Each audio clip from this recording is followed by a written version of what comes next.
Bonjour à tous, devant moi j'ai le Trésonor 400 et je vais vous montrer comment utiliser les codes secrets sur cet appareil.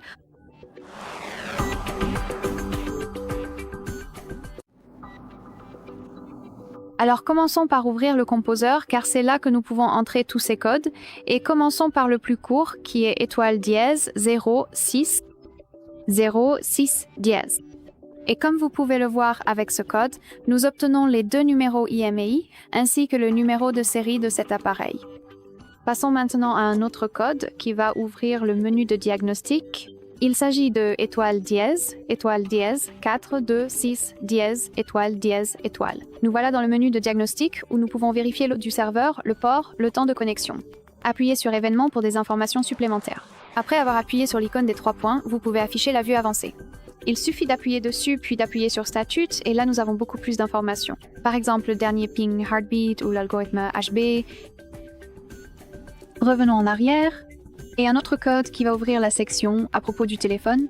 Il s'agit de étoile dièse, 40 dièse, étoile. Nous sommes dans la section à propos du téléphone. Vous pouvez consulter les informations techniques concernant votre appareil, ainsi que d'autres informations comme le modèle, le numéro de build ou les numéros IMEI disponibles juste ici. Revenons en arrière, le dernier code pour ouvrir le menu projet, c'est étoile dièse.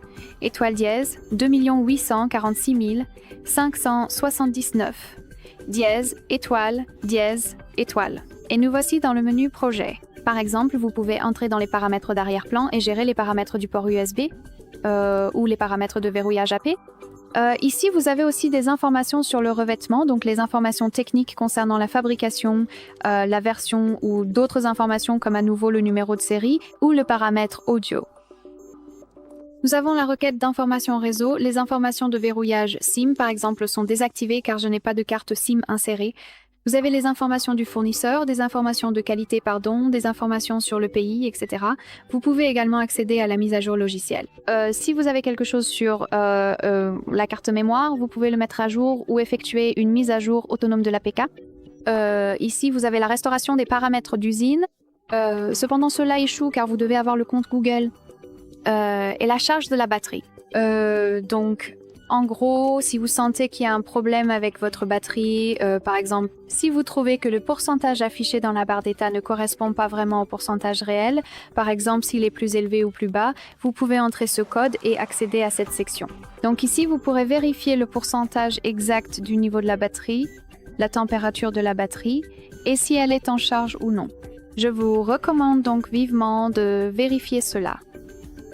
Très bien, ce sera tout. Merci beaucoup d'avoir regardé. Veuillez cliquer sur le bouton d'abonnement et laisser un pouce en l'air.